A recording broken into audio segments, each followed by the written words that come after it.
Welcome back to episode of call talk. हमारे को तौसीफ अहमद साहब उन्होंने हमारे से सवाल किया कि सर मैं अगर पाकिस्तान में कोई प्रॉपर्टी लेना चाहूँगा, मैं कोई इन्वेस्टमेंट करना चाहूँ, तो बहुत सारे लोग हैं जो कहेंगे यार आप हमारे से प्रॉपर्टी ले लें, हमारे से आप कोई चीज़ ले लें। अब अगर मैं उनमें से किसी एक से भी ले लूँ ना, तो बाद में जब मैं उसको रीसेल करना होगा या फिर 2 साल बाद जब चीज़ बन जाएगी, डिलीवर हो जाएगी, उसको मैंने सेल करना है, मैंने प्रॉफिट लेना, तब कोई भी नहीं आता सामने। तब कहते हैं कि ये हमारा प्रोजेक्ट नहीं है, तो इसमें हम नहीं करना चाहते, आपके साथ काम आप किसी और से करें, या फिर जिससे आपने लिया था आप उसे सेल करवाएं। तो ये इस सिचुएशन के अंदर जो आफ्टर सेल सर्विस है रियल एस्टेट के अंदर पाकिस्तान में, ये तो कोई लोग दे ही नहीं रहे। तो ये ऐसी क्या सिचुएशन है, आइए इस पे बात करते हैं।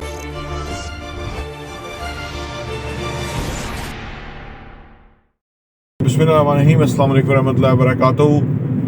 देखिए जी, चीज़ें बेचते हुए ना जब उनको फ़ायदा होता है ना, तो वो उसकी तरफ ज़्यादा जाता है। आम बंदा ये एक वो उसकी साइकी है कि जिसका फ़ायदा होगा उसकी तरफ जाएगा, जिससे फ़ायदा नहीं होगा तो उस तरफ जाएगा नहीं जाएगा। तो आपको चाहिए कि आप अपनी चीज़ बेचने के लिए उनको फ़ायदे का लालच दें, जो उनका हक़ है कि भाई आपको ये मैं फ़ायदा दूंगा, आप मेरी चीज़ बिकवा दें। क्योंकि देखें, पैसे का मामला है, जिसकी प्रॉपर्टी है वो कमा रहा है, तो जो बीच में सर्विसेज दे रहा है, क्या उसको सर्विस चार्जेस नहीं मिलने चाहिए? मिलने चाहिए, इसमें कोई ऐसी मज़ाइका नहीं है, ठीक है। और अगर आप नहीं दे रहे होंगे कि जी मैंने क्योंकि आपको दिया था जब मैंने आपसे ख़रीदी थी, तो वो फिर अप्रोच सही नहीं है।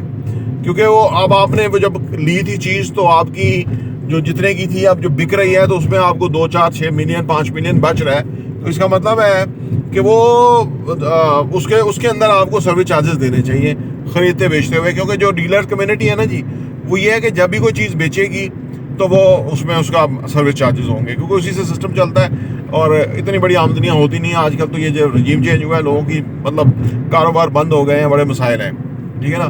बाहर से वो अच्छा लगता है, लेकिन ये सीरियस इश्यूज और चैलेंजेस हैं। एक बात तो ये है।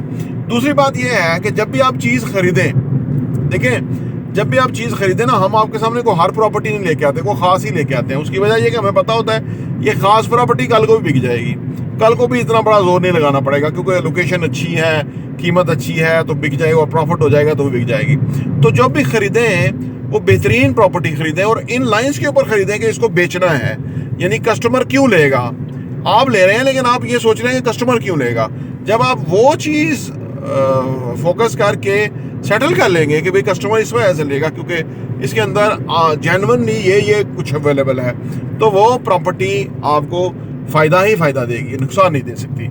लेकिन जब आप कोई कंप्रोमाइजिंग चीज़ ले लेते हैं, किसी कहने भी लेते हैं, कुछ भी लेते हैं, वो कल को फिर वो चीज़ बिकती नहीं है।